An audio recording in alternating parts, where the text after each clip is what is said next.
Hello, my dear students. I'm Dr. Vaishali Bharambe. I've been teaching anatomy for the last 25 years and I love it. Today is a little different. Today I haven't come to teach you at all.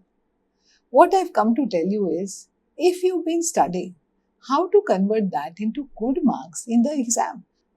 अभी आ गई आपकी exam. It's just a little few months away. Okay?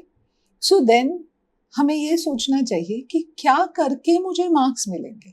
What shall I do to get good marks in the coming theory exam? मैंने तो पढ़ाई की है, तो मैं डिजर्व करती हूँ या करता हूँ, मुझे मार्क्स मिलने चाहिए. कैसे मिलेंगे मार्क्स? चलो देखते हैं. तो question is, what can I do to score good marks in theory? Do all those who study very hard score high marks? There will be some of you जिन्हें ये एक्सपीरियंस है कि हमने बहुत पढ़ाई की लेकिन हमें मार्क्स मिले नहीं. How do students who study less still get better marks? उसने तो मुझसे कम पढ़ाई की थी मैम, लेकिन उसको फिर भी ज्यादा मार्क्स मिले. ये आप सबका अनुभव होगा. Why? What is the theory exam strategy? How does it matter? क्या उसके पास ऐसी कोई स्ट्रैटेजी है जो मेरे पास नहीं है? तो इस चीज के बारे में आज हम बात करेंगे. लास्ट टाइम मैंने आपके साथ लिया था कि how to study for NIT university exam. आज से यूनिवर्सिटी एग्जाम तक कैसे पढ़ाई की जाए. अगर आप ये सब फॉलो कर रहे हो, अगर आप पढ़ रहे हो, तो आपका नेचुरली नेक्स्ट प्रॉब्लम होगा कि मुझे इस सब हार्ड वर्क को कैसे गुड मार्क्स में कन्वर्ट करना है. तो आप अभी देखिए कैसे करते हैं. इस चीज को कहते हैं theory exam strategy. It's called as a theory exam strategy. So some students work hard, some students study smart, others who do both. Others strategize their theory. That is what we will do today. They will strategize their theory answering. Have I got this in your brain? You are going to now study 5 strategies which help you to convert your hard work into good marks. पहले पढ़ाई तो आपने की है, उसे कैसे अच्छे marks में कन्वर्ट करना, ये आज की कहानी है. तो आपके पास कुछ चीजें होनी चाहिए. क्या चीजें? एक है कि आपको विलिंगनेस होना चाहिए पढ़ने के लिए. ये सब बिना पढ़ाई किए नहीं होने वाला. You should have a willingness to study. You should have ability to remember. एक अच्छा सा रिकॉल होना चाहिए या रिकॉल करने के मेथड्स होने चाहिए. ना इस सब के बारे में आज नहीं बात करेंगे, लेकिन अब अगर आपने ये दोनों किया है तो आपको ये जो मार्क्स, ये जो नॉलेज आप लेके क्लासरूम में आए हो, एग्जाम हॉल में आए हो, you should know how to convert that in the best possible way to get marks. तो हमारे नॉलेज को कैसे डेमोन्स्ट्रेट करना है, ये आज के क्लास की स्किल होने वाली है. तो ये आपने पढ़ भी लिया, आपने रिकॉल कर भी लिया. अब आपको डेमोन्स्ट्रेट करना है to convert into good marks. चलो शुरू करते हैं. Theory exam strategy. Are you ready? Okay, let's see how much I can help you today. Right. So 5 strategies है. Strategy number 1. जस्ट 1, 2, 3, 4, 5 स्ट्रैटेजी हम करने वाले हैं, ज्यादा नहीं करेंगे. स्ट्रैटेजी 1 है कि आपको पेपर पैटर्न मालूम होना चाहिए. मैंने ये आपको बहुत बार बताया है सबको कि एग्जाम पैटर्न मालूम होना बहुत जरूरी होता है. तो आपके जो भी एनाटॉमी डिपार्टमेंट है या यूनिवर्सिटी है, उन्हें पूछ के पेपर पैटर्न फाइंड आउट करो. पेपर फाइंड आउट नहीं करो, पेपर पैटर्न फाइंड आउट करो. ठीक है? तो आप देखोगे कि शायद कुछ ऐसा होता है. ये सिर्फ सैंपल है, हर यूनिवर्सिटी का अपना अपना हो सकता है. तो सेक्शन ए है जिसमें 20 मार्क के एमसीक्यू है. सेक्शन बी है जिसमें 10 2 मार्कर्स है, 20 मार्क्स. 5 शॉर्ट आंसर क्वेश्चंस है. हर क्वेश्चन 5 मार्क का है तो 25 मार्क. वो एक एलएक्यू है. सिमिलरली सेक्शन सी में फिर से एसएक्यू एलएक्यू है. कुछ यूनिवर्सिटीज ज्यादा ऑप्शंस देती है, कुछ यूनिवर्सिटीज नहीं देती हैं ऑप्शंस. लेकिन पेपर पैटर्न मालूम होना जरूरी है. कितने एलएक्यू, कितने एसएक्यू, कितने 2 मार्कर्स. चलो आपने फाइंड आउट कर लिया. हाँ, तो फिर इससे हमें क्या सीखने को मिलता है कि कुछ ऐसे बच्चे हैं जो एग्जाम में ये पैटर्न के बिना जाते हैं, हाँ? तो वो बाहर आके क्या कहते हैं जरा सुनो, अरे आई रैन आउट ऑफ टाइम, यहाँ 2 क्वेश्चन छोड़ के आई हूँ बाहर। मैं आपको बोलती हूँ स्टूडेंट्स, इसमें क्या बड़ी बात है, क्या कहाँ का बड़प्पन है? अगर आप 2 मार्क्स छोड़ के 2 क्वेश्चन छोड़ के आ गए, उसमें बड़प्पन है ही नहीं। You have to have ability to solve the entire problem, entire theory paper. You can't say 2 question रह गए मेरे, 2 क्वेश्चन रह गए तो आपके 10 मार्क्स छूट गए ना, उसमें बड़प्पन क्या है? बिल्कुल नहीं। You should be able to focus enough to completely solve the theory paper. So time ये आपके पास, सी आप हॉलीडे पे जाते हो तो आपके पेरेंट्स आपको सपोज 10,000 रुपए या 5,000 रुपए दे देते हैं कि चलो आप हॉलीडे करके आओ। खर्चा है तो आप खर्चा करते हो, पैसे संभाल के करते हो ना। तो एग्जाम में जैसे आपके सामने थ्योरी पेपर आता है, आपको दिया जाता है टाइम। वो टाइम है आपका करेंसी जो आप खर्चा करने वाले हो, उसको संभाल के करो। एक क्वेश्चन पे ज्यादा टाइम खर्चा कर दिया, दूसरे पे टाइम ही नहीं मिला, ये थोड़ी ना, it is insensitive, it's stupid to do this. Okay, so time कम पड़ा ये कहना गलत होता है, you should not say that. Strategy करो। तो हमारी सेकेंड स्ट्रैटेजी क्या है? One was know your paper pattern, कितने एलएक्यू, कितने एसएक्यू, कितने 2 मार्कर्स, कितने एमसीक्यू मालूम होने चाहिए। अब आते हैं कि इस पेपर पैटर्न को किस तरह से टाइम का करेक्ट खर्चा किया जाए। The time strategy for theory exam ensure that you divide your paper time wise. ठीक है, सो चलो आ जाओ यहाँ पे, तो हम लोग सीखते हैं कैसे करते हैं ये सब। तो टाइम अलॉटेड, सपोज आपको दिया गया है 3 घंटा 180 मिनट, तो एमसीक्यू 20 मार्क्स के होते हैं, उन्हें 20 एमसीक्यू है तो 1 मिनट पर एमसीक्यू जनरली दिया जाता है, तो आपके 20 मिनट एमसीक्यू सॉल्विंग में जाते हैं। ठीक है, तो फिर आते हैं एलएक्यू, शायद जनरली 2 एलएक्यू होते हैं, तो आप हर एलएक्यू को 15 से 16 मिनट दोगे, उससे ज्यादा नहीं। आपको लगेगा मैम लेकिन मुझे बहुत आता है, हाँ तो बाकी सबको भी आता है ना, लेकिन वो क्वेश्चन कंप्लीट करेंगे तो ऑब्वियसली उन्हें ज्यादा मार्क्स मिलेंगे। आपको उतना सेंस यूज करना है कि 15 से 16 मिनट में मेरा एलएक्यू अगर कंप्लीट नहीं हुआ तो मैं छोड़ के थोड़ी जगह छोड़ूंगा एंड मैं नेक्स्ट क्वेश्चन पे जाऊंगा। End of the paper I will come back to this question. Okay, similarly SAQ, see आजकल के पेपर पैटर्न में 10 एसएक्यू पूछे जाते हैं जनरली, 10 यानी 5-5 मार्क के 50 मार्क्स तो एसएक्यू के हैं। हर एसएक्यू को 8 मिनट के आसपास टाइम दीजिए, ज्यादा नहीं, 8 मिनट बहुत होते हैं। ओके, उसके बाद आप 2 मार्कर या 1 मार्कर, हर यूनिवर्सिटी का अपना होता है, 2 मार्कर को आप जनरली 3 मिनट में खत्म करो पर 2 मार्कर। ओके, सो ये हो गए 15 मिनट। 1 मार्कर हुआ तो उसको 1 से 2 मिनट में कंप्लीट करो, ये हो गए 15 मिनट। अगर ये सब ऐड करोगे तो आप देखोगे कि आपका पूरा पेपर 160 मिनट में कंप्लीट होता है। तो आप सोचोगे ये लो 180 मिनट ही हमें इनफ नहीं हो रहे मैम, तो 160 मिनट में पेपर कंप्लीट करना चाहती है। नहीं, सी 160 मिनट में करो, क्योंकि बाद में हमें और भी कुछ करना है। I will tell you in the next strategy. And जब हम 160 मिनट्स का टारगेट रखेंगे तो जाके 170 मिनट में पेपर कंप्लीट होगा। ओके, सो थोड़ा बहुत इसमें हम एडजस्ट करने वाले हैं, लेकिन अभी तो हम 160 का ही टारगेट रखेंगे। ओके, तो अभी अगली स्ट्रैटेजी क्या है? मैम पेपर का पैटर्न भी मालूम है, टाइम भी मालूम है, चलो पेपर लिखते हैं। नहीं, रुको। Okay, preparation on the day of theory paper क्या होता है? Strategy number 3। तो आपको कैसे प्रिपेयर करना है? हो सके तो नहा लो, ढंग के कपड़े पहनो, कंफर्टेबल कपड़े पहनो, और ये पूरी लिस्ट जो आप देख रहे हो, ये सारा सामान आपके बैग में अर्लियर डे पे होना चाहिए।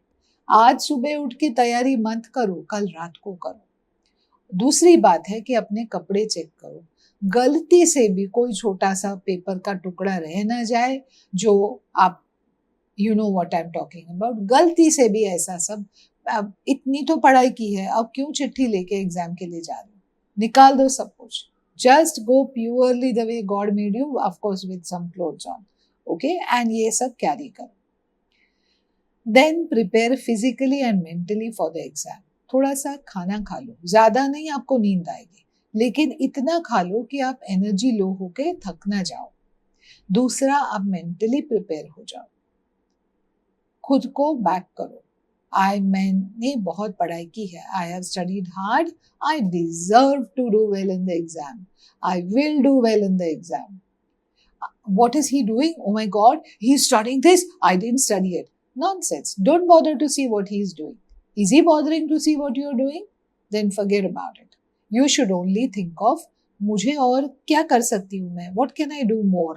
Can I just run through one more topic? Fine. But what is he going studying? It doesn't matter at all. Okay?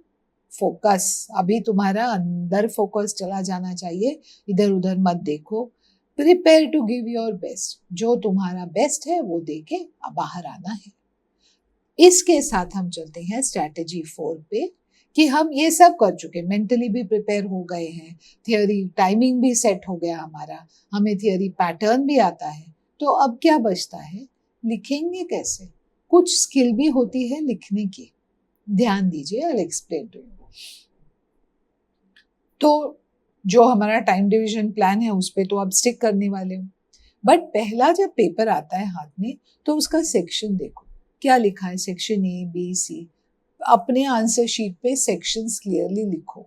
नहीं तो क्या होता है, हम सेक्शन बी का आंसर सी में लिखते हैं, सी का आंसर बी में लिखते हैं, और फिर बाहर आके हम रोते हैं, और फिर हमारा सारा हार्डवर्क किसी एग्जामिनर के हाथ में होता है, जो शायद यूनिवर्सिटी को बताए कि बाबा ये सेक्शन बी का मेरे सेक्शन सी में बच्चे ने लिखा था, कि दूसरे एग्जामिनर से चेक करवा के इसे मार्क्स दिलवाओ.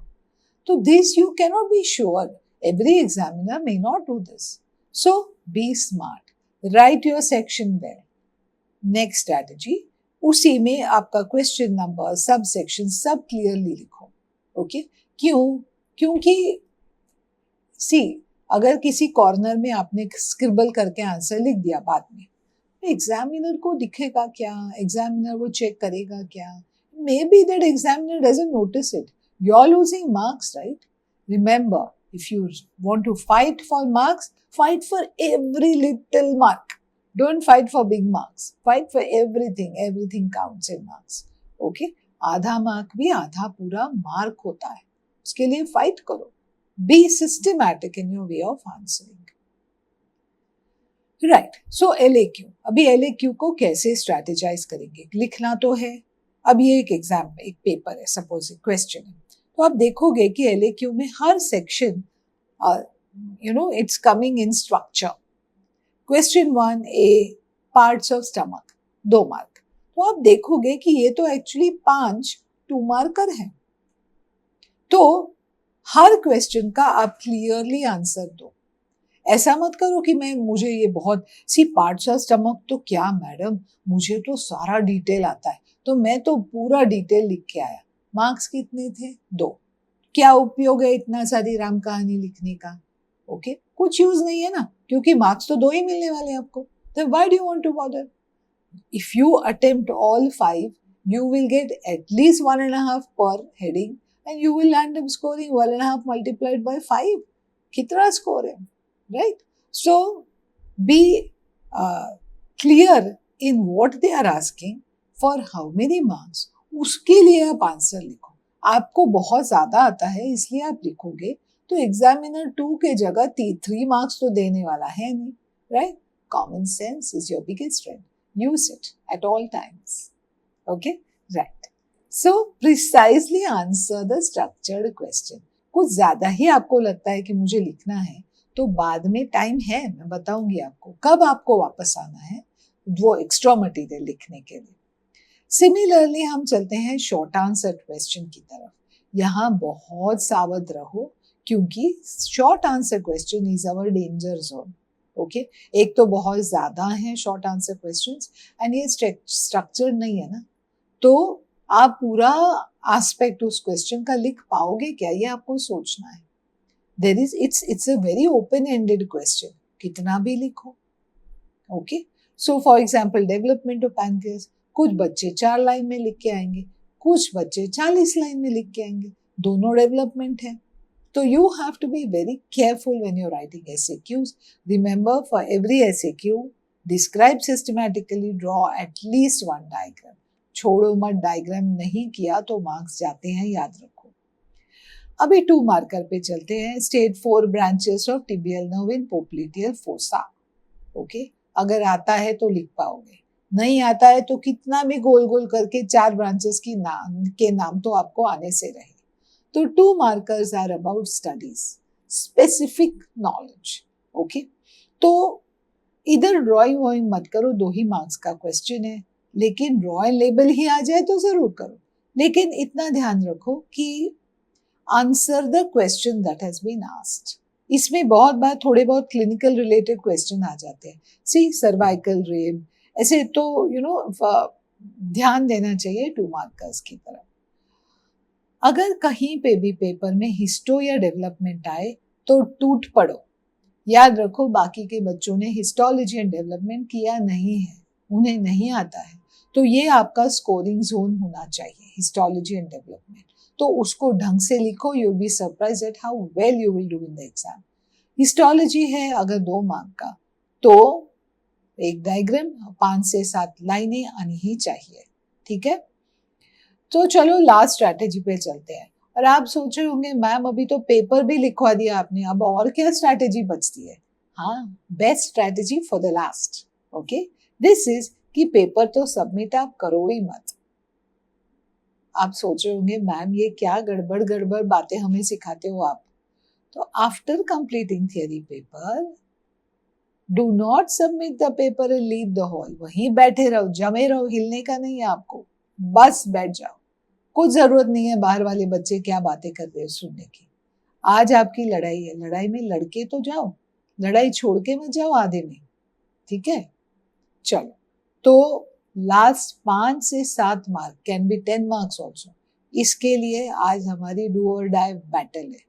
लास्ट मिनट तक छोड़ने का नहीं है। तो क्या करेंगे? पूरा पेपर शुरुआत से देखना शुरू करो। जहां आपको लगता है कि मैंने यहाँ थोड़ा सा डाल देता हूँ, डालो ना।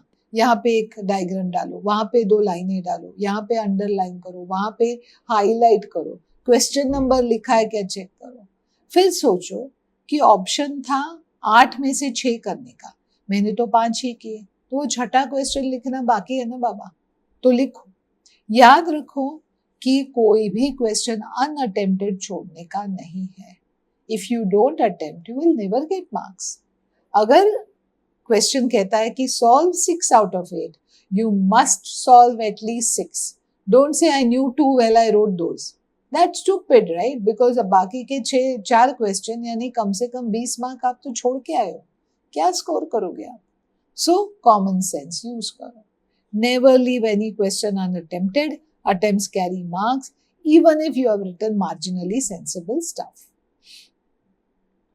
So डायग्राम बनाए क्या, अंडरलाइन किया क्या, हाईलाइट किया क्या, अनअटेम्प्टेड क्वेश्चन लिखे क्या। ओके, ये सब करने के बाद लास्ट मिनट तक फाइट करो, लास्ट मिनट तक मत निकलो बाहर। बिलीव मी, जब मन करेगा ना निकलना है, मुझे याद करो, रिमेम्बर मी। ओके, बारे में मैम ने कहा था नहीं छोड़ने का, चलो बैठ के तो देखता हूँ। यू विल बी सरप्राइज कि ये आपका कितना स्कोरिंग टाइमिंग होता है, ठीक है। सो चलो बच्चों, विद दिस मेरे हिसाब से आपका थियरी हो गया है, ठीक है। थोड़ा आराम कीजिए, वाइवा देना बाकी है, ठीक है। तो हमने 5 स्ट्रैटेजीज आज क्या सीखी। No your paper pattern, time your paper two detail, सारा टाइमिंग ध्यान से करो। थियरी के लिए ढंग से प्रिपेयर होके जाओ, मेंटली एंड फिजिकली। कुछ तो गंदे से आते हैं, वो एप्रन कल परसों का पुराना सा, उसमें चिट्ठियां पड़ी हैं, ये सब नहीं, no. Okay, strategy your writing in a way that you get maximum marks. Do not leave your paper in the end, leave it only at the last minute. तब तक कुछ ना कुछ ऐड करते रहो। Okay, so with these strategies students, go write a successful and theory paper. Okay, I'll be very happy if you at the end of your theory exams, if you can just message to me and tell me whether this little video of mine helped you to do better in your exams. Okay, so all the best to all of you. Please share your thoughts in the comment section. Like my videos if you're really liking them. In fact, share the video with a friend of yours, okay, so that they also learn from this effort of mine. Thank you, students. I love taking this lecture. I hope you did too. All the best. Do well in your exams. Bye.